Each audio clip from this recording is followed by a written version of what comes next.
Over the past few semesters, I've started to look more closely at how students tell stories and what comprises those stories. More and more, I'm seeing that students want to talk and write about experiences that would traditionally make society uncomfortable. They want to use stories as a way to express issues of abuse, rape, suicide, and mental illness, subjects that often get stigmatized. Why? These are stories that matter to the students. These are things they need to write about. These are things they want to talk about.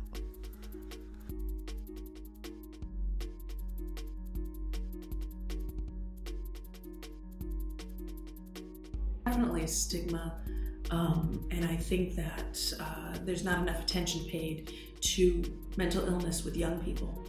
And when I say young people, I mean anywhere from like 10 through their 20s. We are in a divisive time, and I would like to explore whether or not the news and political climate is creating a stronger need felt by students to address mental illness.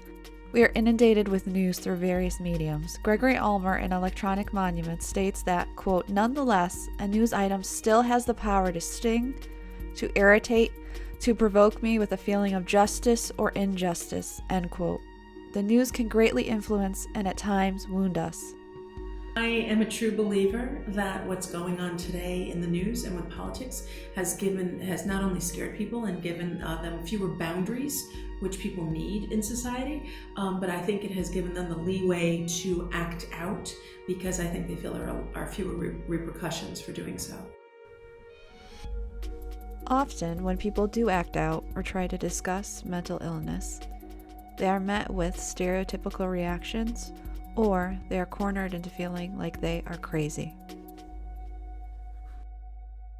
I know that a long time ago, when I had a son who was experiencing depression, and he was probably about 12 years old, I couldn't find anyone to help him. There was a psychiatrist who dealt with younger kids, and he had about a 6-month waiting list, and he was the only one in a very large scope of area. And I realized then that it's parents just don't know where to go for help for situations like this. One of the most overpowering stigmas associated with mental illness is that it is only happening to you. And one concern I have is that people will become accustomed to dealing with the loneliness, with living in a gray world.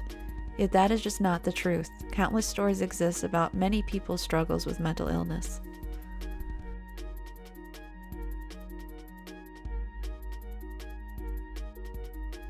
Something that I learned way back when I became an English teacher is you have to read absolutely everything that a student writes in the English classroom because you never know what's going to pop up. And I think it gives people a venue. It doesn't matter what subject it is. Yu Gu writes in the article Narrative Life Writing, Healing the Therapeutic Functions of Storytelling that, quote, "Life writing provides the author an opportunity to reconcile with the past, to forgive and be forgiven, to renew his or her identity, and to set free the self," end quote. My film will discuss how narratives can be utilized in the classroom more than they are, and how we can make faculty feel comfortable when encountering these stories. I hope to talk to faculty and healthcare workers that encounter students sharing these stories, and I plan to look at how we can overcome the stigma created by society and the media on people dealing with mental illnesses.